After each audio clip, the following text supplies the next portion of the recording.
And now we come to the special feature of our program, the appearance of our mystery celebrity, for which I have to ask my friends on the panel to blindfold themselves again. Blindfolds all in place, panel? Yes, sir. Yep. Good. Will you come in, mystery challenger, and sign in, please?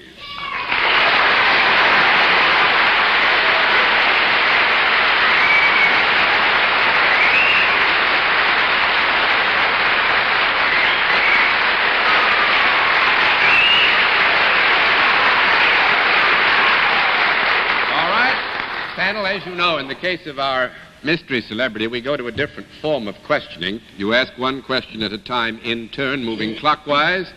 And let's begin it with Arlene Francis. Are you part of the entertainment world?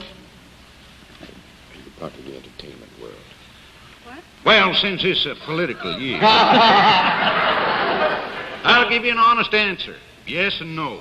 And I'll straighten it out a bit. Yes, Mr. Sir. Would you be primarily known as a motion picture star? Yes, sir.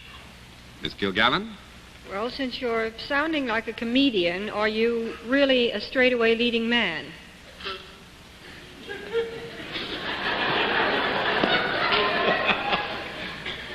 I guess we Would you repeat that, ma'am?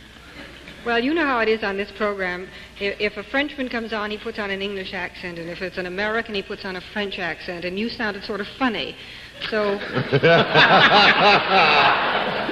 All right, Walter Brennan ain't going to like that. Who isn't going to? Walter Brennan ain't going to like that. Oh, all right. I'll ask it the other way then, more directly. Are you a comedian? No, ma'am. What? That's what I meant. Mr. Lewis. You mean, sir, you're a leading man?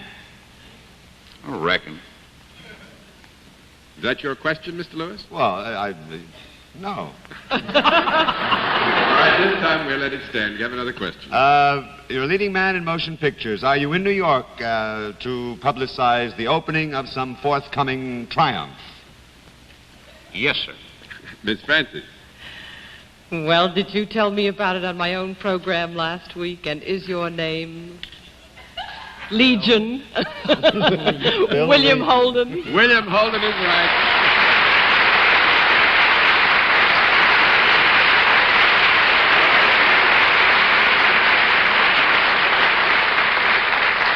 Actually, I was hoping you'd get on to whether he was actor and I could get stuffy, see, because I think, Bill, you were one of... Well, I wasn't a very good actor tonight. I don't think Walter Brennan's going to be very proud of me. He coached me, but he's not going to be proud of me. Toward the Unknown is the picture that opens when, Bill? Well, it opens on the 27th here. 27th. In New York, yes. And this is very fortuitously about outer space. Actually, I think, Bill, that you have a star that's peculiar to motion pictures, have you not? Well, John, we have a star that's, strangely enough, now just sort of coming into his own right.